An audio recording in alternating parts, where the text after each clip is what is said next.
Gracias para todos y los que han escuchado antes las exposiciones que he hecho saben que estuvimos estudiando el libro de Hechos hace un tiempo y fuimos sacando enseñanzas de cada capítulo y sabemos que el autor del libro de Hechos es el mismo autor de este Evangelio.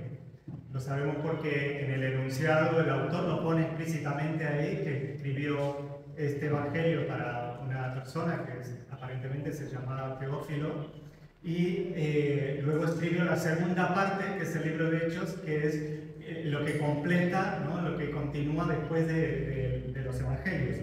En la Biblia tendría que realmente estar ordenado, en vez de Mateo, Marcos, Lucas, Juan, tendría que estar Juan, Lucas, Hechos, ¿no? Tendría que estar antes de los Hechos para que lo podamos leer como una continuación.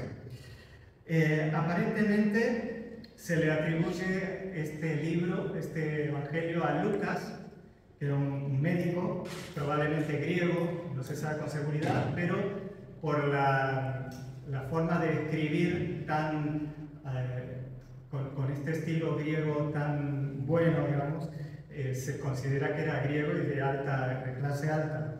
En ninguna parte del Evangelio dice se presenta. En otros Evangelios sí, ¿no? O en otras cartas, perdón, sí, el autor se presenta al principio. Aquí no se presenta, pero hay evidencias en el texto, hay evidencias internas y externas. Las evidencias internas de que lo escribió Lucas son de que lo que decíamos, el nivel de griego que él utilizó, la descripción de asuntos médicos, en algunas partes donde aparecen enfermos, él da detalles médicos que la gente de a pie, digamos, no conoce, ¿no? También está la participación del autor de estos libros en Hechos, donde específicamente él ahí comparte las vivencias con Pablo en primera persona. Luego hay más también, pero no nos vamos a detener en esto. Luego hay evidencias externas. Las evidencias externas son que no están en el texto, pero en los primeros escritos de la iglesia, del primer siglo de la iglesia, los historiadores y los primeros cristianos hacen mención de que Lucas es el autor de este evangelio y del libro de los Hechos, ¿no?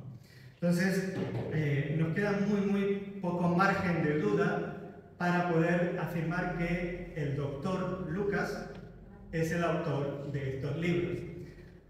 Particularmente yo pienso que sí, y porque las evidencias son muy altas.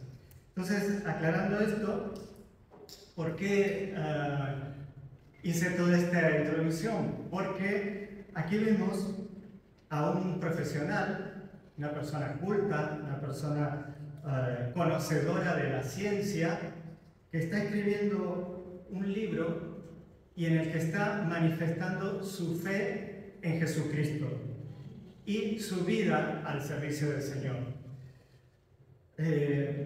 Como podemos ver aquí, en estos escritos de Lucas, la fe y la ciencia no se contraponen ni se excluyen, ¿no? Sino que al contrario, se enriquecen y se complementan.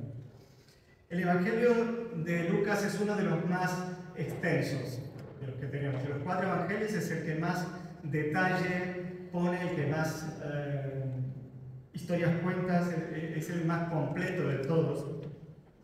Y está dirigido principalmente a la gente que no era judía, ¿no? O que no es judía, principalmente en esa época. Mateo escribió un poco más dirigiéndose a los judíos, había cosas que solo los judíos lo podían entender, y él aquí le escribe a las personas que no son judías en griego para que directamente puedan captar la esencia del Evangelio. Y él Lucas resalta la plena humanidad de Jesús y la misericordia de Jesús. En cada evangelio se resalta un aspecto de Jesús y el que resalta Lucas es esto. Junto con Mateo son los únicos que en sus evangelios cuentan la vida de Jesús, pero desde su niñez, desde su concepción, incluso desde antes de su concepción. Y incluye Lucas, el anuncio del nacimiento de Juan el Bautista, describe detalles de la Navidad que ningún otro evangelio describe. Como buen estudioso, como buen científico, Lucas expone de una manera clara, ordenada, paso a paso, con un método, el relato de todos los acontecimientos. Él incluso utilizó el método científico, él recabó información de personas que fueron testigos directos de todos los acontecimientos, y con toda esa información, él, verificada por personas que estuvieron ahí, hizo su escrito, ¿no? Hizo sus libros. Y se percibe claramente por lo que él escribe que una de esas fuentes fue María, porque en ningún otro evangelio hay tanto detalle de lo que piensa, de lo que siente, de lo que le sucedió a María en esos primeros tiempos, ¿no? Por lo tanto, vemos aquí que Lucas era una persona que le daba un lugar a la mujer inusual en esa época. Le daba importancia a la mujer más allá de la cultura de esa época y de la cultura judía sobre todo, ¿no? Comienza su relato, este primer capítulo, centrado prácticamente en María, hasta el punto, como decíamos, de que nosotros podemos conocer pensamientos y sentimientos de María. En cambio, Mateo, que también escribe desde la Navidad, digamos, porque Marcos y Juan ya empiezan a escribir con un Jesús adulto, con un Juan el Bautista adulto. Ellos empiezan desde el principio. En cambio, Mateo, les decía, se centra un poco más en José. Pone la genealogía de José, habla de lo que sentía José, de qué le había pasado a José, y todo más desde el punto de vista judío, ¿no? El judío se centraba más en el hombre, y María quedaba ya un poco nombrada, pero un poco casi en segundo plano. Y después de 400 años de silencio de Dios, Dios rompe ese silencio. No había pasado ninguna manifestación de Dios desde hacía 400 años, hasta este momento en que Lucas comienza, del relato de Lucas, ¿no? No de que Lucas escribe esto, sino del relato que él comienza a contar. El pueblo de Israel no había ninguna revelación, ningún profeta, nada en esos 400 años, y de repente Dios se manifiesta con dos anuncios, como vimos: el anuncio del nacimiento de Juan el Bautista y el anuncio del nacimiento de Jesús por medio de su mensajero, el ángel Gabriel. Entonces vamos a ver a continuación que en estos dos anuncios, en estos dos relatos, hay una estructura que es clara y que es precisa y que tiene 9 puntos. Y esto es lo que decíamos, ¿no? Que Lucas no empezó a escribir lo que se le saliera del corazón, como podemos decir, sino que él lo que escribió lo organizó, lo meditó, lo pensó, y obviamente guiado por el Espíritu Santo, hizo todo este registro de estos acontecimientos en estos dos libros, ¿no? Entonces vamos a ver primero el nacimiento de Juan el Bautista. El primer punto es, él describe al protagonista. En este caso es Zacarías. Sabemos que Zacarías era sacerdote, sabemos que vivía cerca de Jerusalén, sabemos que él y su esposa se llamaba Elizabeth, que ambos eran de edad avanzada, que eran personas ancianas. Sabemos que eran buenos creyentes, sabemos que eran personas que confiaban en Dios, que le servían, también eran de judíos de pura cepa, digamos, pero no tenían hijos porque Elizabeth era estéril. En esa época, ser estéril, no tener hijos era una vergüenza, porque se pensaba que si tenías muchos hijos era porque Dios te bendecía, y si no tenías hijos era porque Dios no te bendecía. Bueno, esto es lo que sabemos del protagonista, de Zacarías y de su esposa Elizabeth.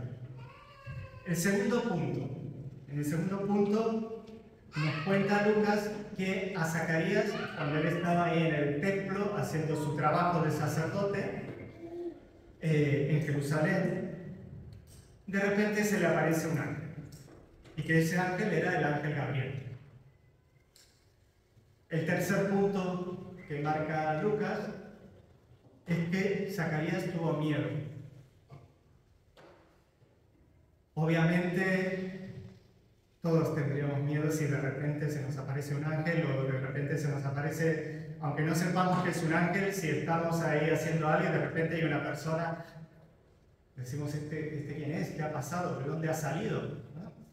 Porque aquí no nos dice que era resplandeciente, no nos dice que tenía alas, no nos dice absolutamente ningún detalle de cómo es Gabriel o cómo se le apareció. Solamente nos dice que cuando Zacarías lo vio, tuvo miedo. Entonces, el ángel le dice, no tengas miedo. Calma, no tengas miedo. Sabemos que Zacarías, por lo menos Zacarías, no sabemos si Elizabeth, yo supongo que sí. Sabemos que Zacarías estaba pidiendo por un hijo, estaba orando por un hijo.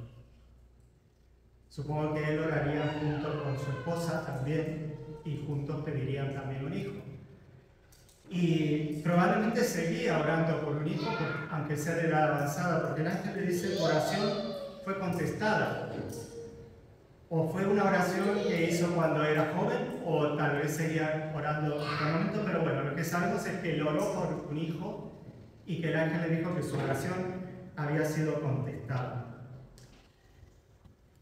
Entonces la oración es el cuarto punto. Sabemos que Zacarías estaba orando de una petición. El quinto punto es que Dios le dice que va a tener un hijo, ¿no? Que su oración ha sido contestada, que va a tener un hijo. En el sexto punto es que Dios le dice qué nombre le tiene que poner a este hijo que va a nacer. Él le tiene que poner por nombre Juan. Y vemos que ni la familia estaba conforme con esto, porque en esa época, casi como ahora también se acostumbra mucho, se le ponía el nombre de alguien de la familia, o del abuelo, o de algún tío, o de algún bisabuelo, no sé, alguien de la familia. Se acostumbraba que se nombraba al hijo con el nombre de alguien de la familia. Y nadie en su familia le dice, pero si nadie se llama Juan. Dice, bueno, pero Dios me dijo que se tiene que llamar Juan y se va a llamar Juan. Y Juan significa algo así como, o sea, no tiene una traducción exacta en el español, pero para la interpretación de ese nombre es como algo así como que Dios ha mostrado su gracia, ¿no? La gracia de Dios, el perdón de Dios, el favor de Dios es mostrado.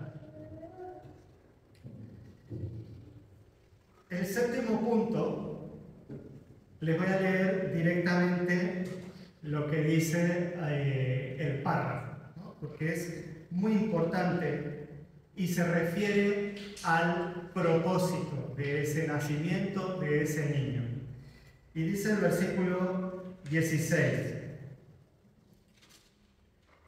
y hará que muchos de los hijos de Israel se conviertan al Señor Dios de ellos, e irá delante de él con el espíritu y el poder de Elías, para hacer volver los corazones de los padres a los hijos y de los rebeldes a la prudencia de los justos, para preparar al Señor un pueblo bien dispuesto.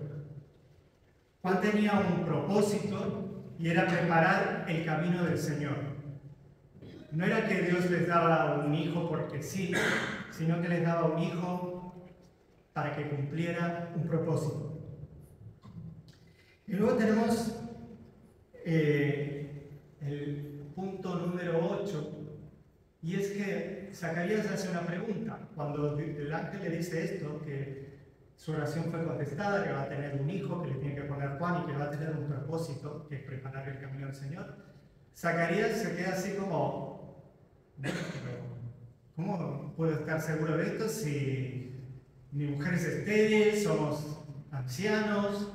Esto es imposible, pensaría Zacarías, y nos damos cuenta, y esto es el punto 9, que él no cree. ¿Cómo sabemos que él no cree? Porque solamente en el texto se nos pone la pregunta de Zacarías que dice: ¿en qué conoceré esto? Porque yo soy viejo y mi mujer es de edad avanzada. Podría haber sido que él creyera, pero lo pregunta, ¿no? Lo creo, pero ¿cómo va a suceder, no? Pero no. Dios, que conoce los corazones, sabe que Zacarías no creyó lo que se le había anunciado. Y lo sabemos porque el ángel le dice: porque no has creído en palabras, lo dice ahí claramente, te vas a quedar mudo. Él se quedó mudo hasta que nació Juan el Bautista, ¿no?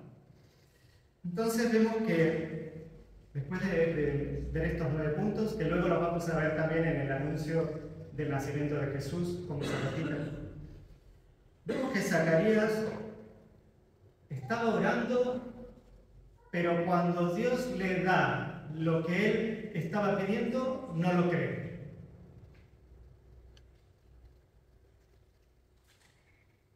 ¿Te ha pasado alguna vez que estás pidiendo algo, lo estás pidiendo, ya se transforma como en un rezo, ¿no? En una muletilla en tu oración? Oras por esto, oras por lo otro, y siempre dices lo mismo: y te pido que tal cosa, y te pido que tal, y tal vez pasan años en el que repites eso, y te pido que tal cosa, y resulta que un día Dios te lo da y no te lo puedes creer. Por ejemplo, te pido que sanes a mi tía de tal cosa, y te pido que la sanes, y el Señor la sana, y después dice: bueno, no será el tratamiento médico que le hicieron, tal vez puede ser el tratamiento médico, no sé si el Señor la sanó. O, no sé, te pido que fulanito se convierta, y te pido, y cuando se convierte, bueno, a ver si realmente cree, tal vez es una emoción. No sé, 1000 ejemplos que se nos pueden ocurrir, ¿no? Que pedimos como Zacarías, y cuando Dios nos responde, ahí no creemos. Pero aquí tenemos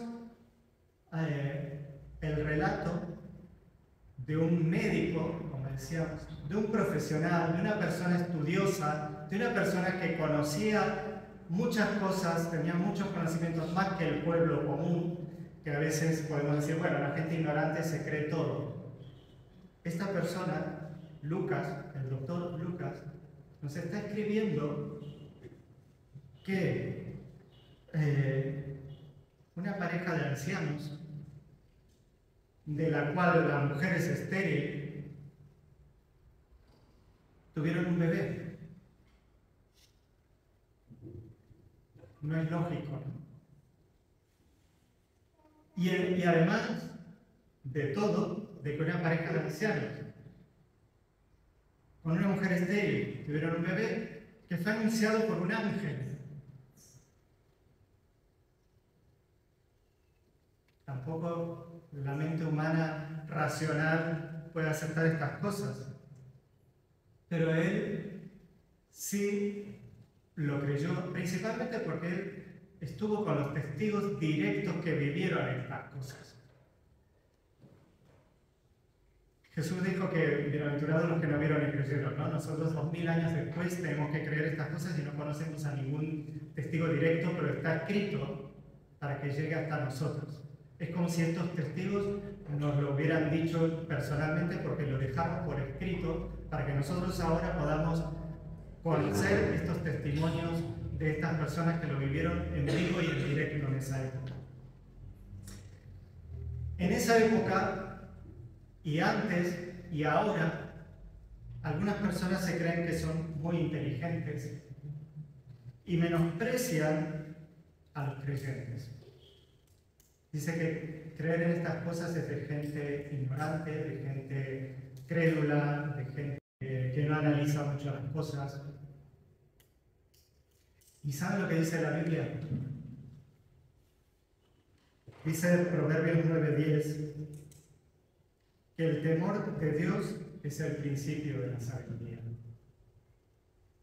Todo el conocimiento, todo lo que podamos llegar a saber dentro de nuestras limitaciones es el temor de Dios. Y Lucas lo tenía. A pesar de ser una persona instruida, a pesar de ser un profesional, a pesar de ser un científico, a pesar de dominar el idioma griego de una manera exquisita, porque además de médico, en esa época la gente estudiaba muchas cosas juntas, no era tan separado como ahora. Él, además de médico, vemos claramente que era un buen escritor e historiador, ¿no? Por el método que utiliza para apuntar todo esto y para relatarlo. Es una persona instruida en el idioma griego e instruida en historia y en cómo era un periodista de la época.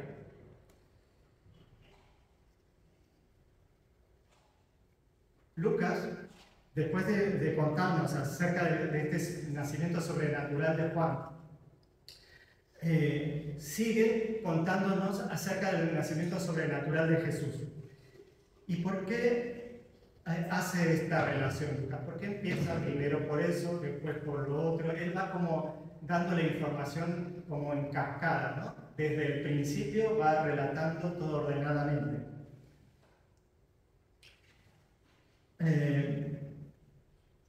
María y Elizabeth eran parientes, lo acabamos de leer recién. Por lo cual, Juan el Bautista y Jesús también eran parientes. Eran lo que podemos decir primos, ¿no? Primos un poco lejanos, pero eran familia, eran parientes. Por eso es que María luego se va a visitar a Elizabeth. 6 meses después de que pasó todo esto que hemos analizado de Zacarías y Elizabeth, es cuando sucede el anuncio del ángel Gabriel a María. Y Lucas relaciona a Juan y a Jesús por lo que habíamos comentado recién, ¿no? Porque en las profecías del Antiguo Testamento ya estaba anunciado que antes de que nazca el Mesías iba a haber un profeta que iba a preparar el camino para la llegada de ese Mesías. Incluso el ángel, en el versículo 17, está hablando de esto. Y está basado principalmente, bueno, en todo el Antiguo Testamento, pero principalmente en los textos guía para que se basaba el ángel en sus palabras, es Isaías 43 y Malaquías 4:5. Y allí es donde específicamente se dice, estos profetas anunciaron que antes del Mesías iba a venir alguien que iba a preparar el camino para que la gente esté receptiva cuando llegara el Mesías. Por eso es que Lucas, sabiendo esto, empezó su relato con esto. Bueno, vamos a contar del profeta que viene primero para preparar el camino y luego vamos a hablar del nacimiento del Mesías. Fíjense que Lucas en su evangelio y en todo este relato no usa la palabra Mesías ni no usa palabras judías para que los griegos a los cuales él se dirigía entendieran lo que él estaba comentando, ¿no?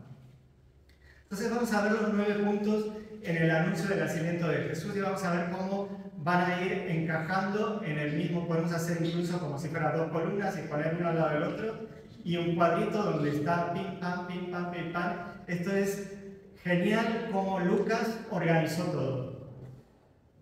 Tenemos el primer punto, habíamos dicho que era el protagonista, ¿no? Entonces en el otro punto era Zacarías y aquí es María. Y nos dice cómo era María. Dice que era una joven.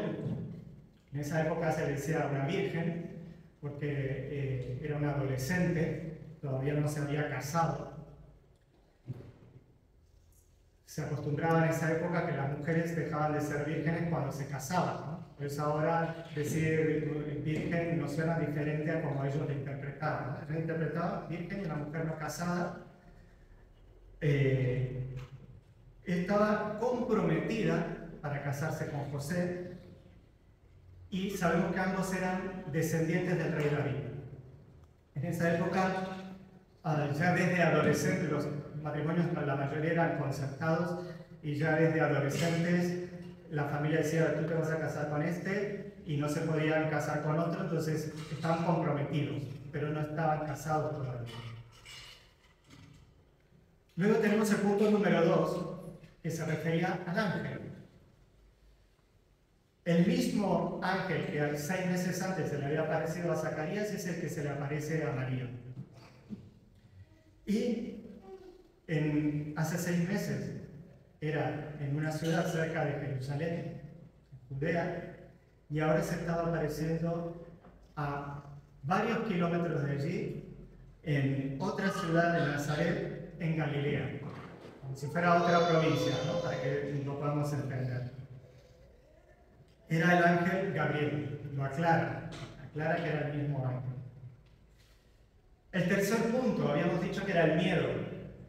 Zacarías sintió miedo cuando vio al ángel, cuando vio a este varón delante de él. Y María también, cuando se le apareció y la saludó, tuvo miedo. Y también el ángel le dijo a María que no tenga miedo, igual que hizo con Zacarías. Y aquí en el punto 4, que es la oración, no se nos dice nada de que María estuviera orando por algo. María no estaba pidiendo, por lo menos Lucas no nos dice que María pidiera algo. No lo pone. La diferencia es que Zacarías estaba pidiendo algo y se cumplió, y María no estaba pidiendo nada.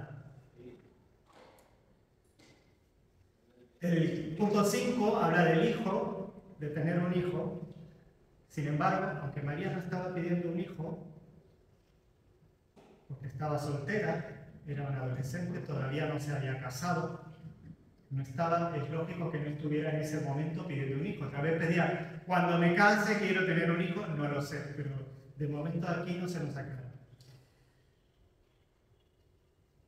Y le hace una promesa muy especial el ángel, diciéndole que por la gracia de Dios ella había sido elegida para que el Salvador fuera concebido milagrosamente en su vientre, por la gracia de Dios. O sea, Dios la eligió por su gracia, y no porque ella lo pidió, ni porque, no dice porque se merecía esta virgen entre todas las vírgenes ser la madre del Salvador. Dios la eligió por su gracia.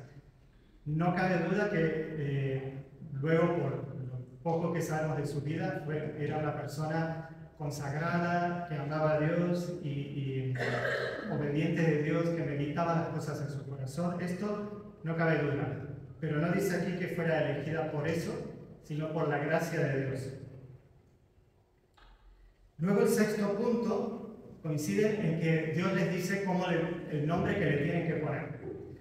Habíamos dicho que Zacarías le tenía que poner Juan, y aquí le dice a María que le tiene que poner el nombre Jesús.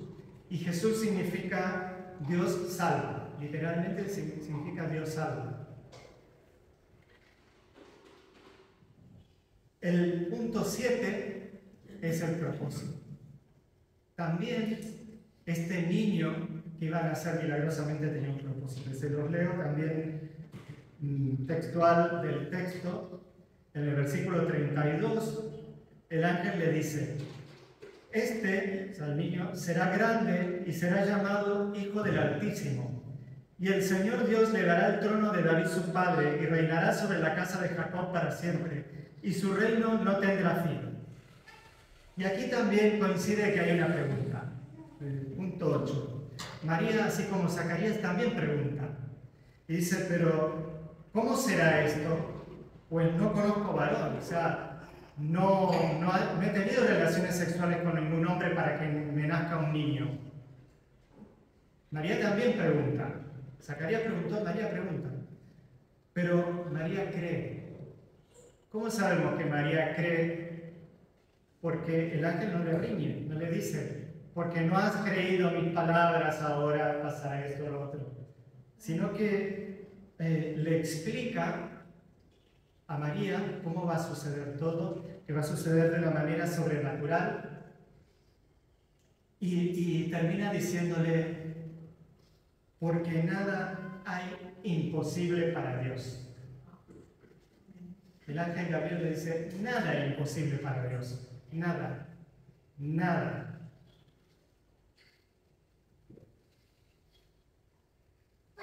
Dios, cuando tiene que cumplir sus propósitos, no hay nada que le imposibilite cumplirlos. Pero ojo, a veces nos aferramos a estos textos porque queremos que se cumplan nuestros caprichos, o porque queremos que se cumplan nuestros deseos, que le queremos imponer a Dios, o porque queremos que se cumplan incluso nuestras ilusiones o expectativas. Aquí este texto se está aplicando a los propósitos de Dios. Para nuestra mente humana y finita, es algo que jamás vamos a poder llegar a entender cómo un Dios infinito que creó las galaxias, que creó el universo, que creó el mundo, que creó a los seres humanos, que creó lo microscópico y lo que todavía ni siquiera nosotros, los seres humanos, hemos descubierto, que seguramente habrán millones de cosas que no sabemos. ¿Cómo ese Dios infinito se hizo un bebé en el vientre de una mujer, de una niña humana? Por eso el ángel dice, para mí nada es imposible. Dios se puede hacer un bebé si quiere en el vientre de una virgen.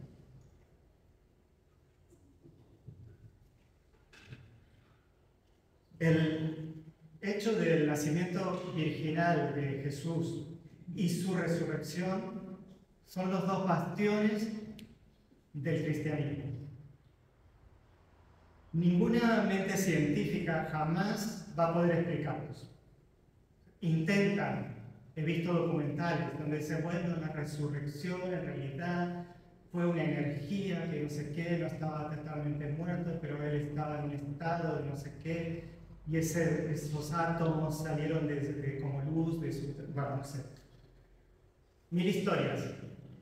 Jamás los científicos van a poder demostrar ni cómo fue el nacimiento virginal de Jesús ni su resurrección. Sucedió una vez y jamás va a volver a suceder.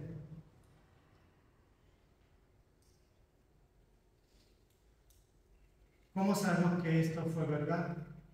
Por los testimonios. Las personas que lo vivieron en primera persona lo dejaron por escrito y nosotros podemos hacer de cuenta que nos lo están contando personalmente, porque son escritos de primera mano. Lucas recabó toda esta información, la investigó y la escribió y la dejó para que nosotros la tengamos a nuestro alcance en estos días. Testigos oculares, testigos presenciales que vivieron en vivo y en directo todo esto. También fueron el cumplimiento de profecías anunciadas miles de años antes. Pero aquí el que cree, cree, y el que no cree, pues no cree. Está la opción de creerlo o no creerlo, pero no se puede obligar a nadie a que lo crea. María no pidió nada. Dios en su gracia le dio un regalo maravilloso. Y ella creyó, le creyó a Dios. Cuando Dios le dijo, va a pasar esto, ella se lo creyó. Aunque era imposible humanamente. Imagínense que Dios te diga una cosa que es imposible. María le creyó. Seguramente ella también estaba llena de dudas de cómo iba a suceder, porque le dijo al ángel, ¿no? Pero ¿cómo va a suceder? ¿Cómo va a pasar? Pero creyó porque Dios lo dijo.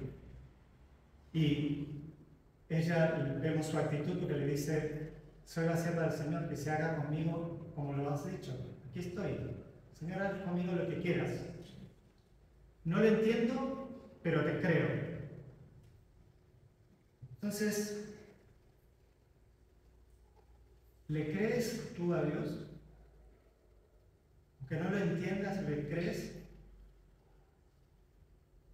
Él dice que Él puede transformar nuestra vida, que puede hacernos una nueva criatura, que puede salvarnos por toda la eternidad, perdonar nuestros pecados, hasta lo más imperdonable Él lo perdona. ¿Le crees a Dios? A veces muchas personas creen en Dios, pero piensan que todo esto que dice Dios es para otros. Yo soy muy malo, ¿cómo Dios me va a perdonar esto que hice o esto que hago? No me lo merezco. No me merezco que Dios me perdone. ¿Cómo me va a transformar el Señor si yo soy de esta manera? Y aunque he intentado muchas veces cambiar, no sé si el Señor va a poder cambiarme.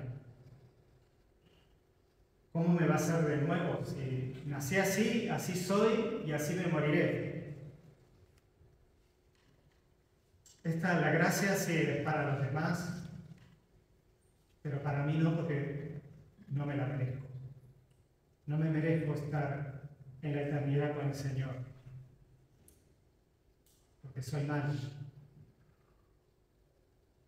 Esto el Señor se lo dice a los demás. Pero hay una buena noticia, y es que lo que Dios te dice no depende de ti.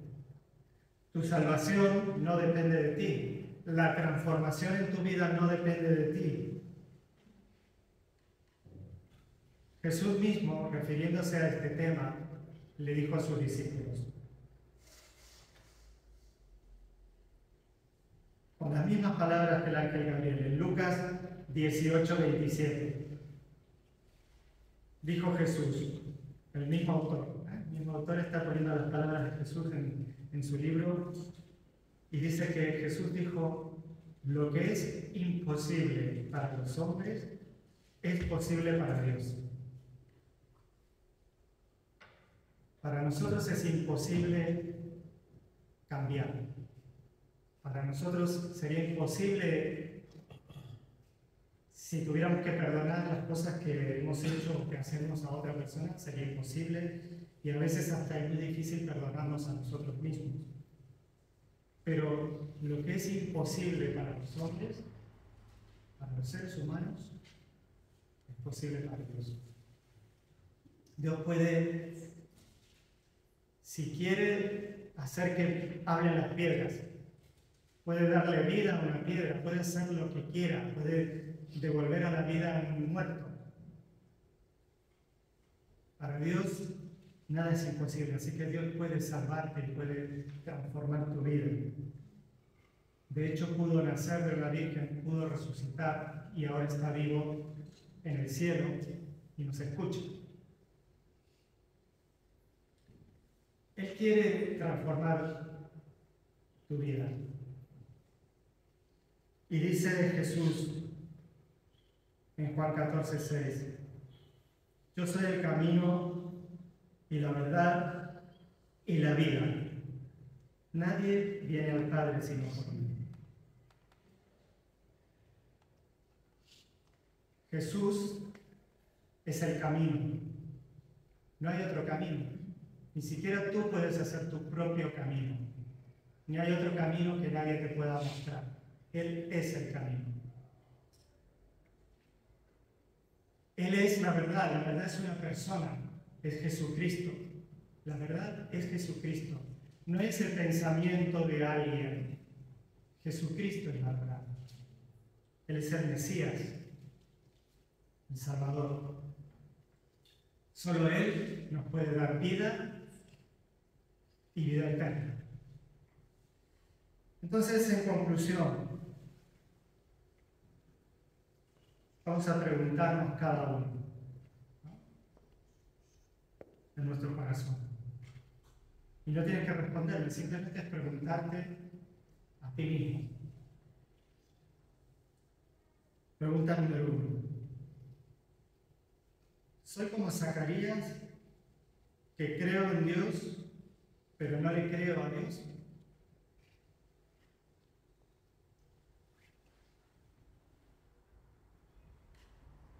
Pregunta número 2. ¿O soy como María, que le cree a Dios a pesar de no llegar a entender completamente cómo lo va a hacer?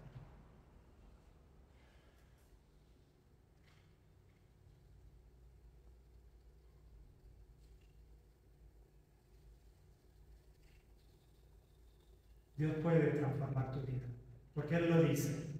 Y para Dios no hay nada imposible. ¿Lo crees? Te invito, vamos a orar.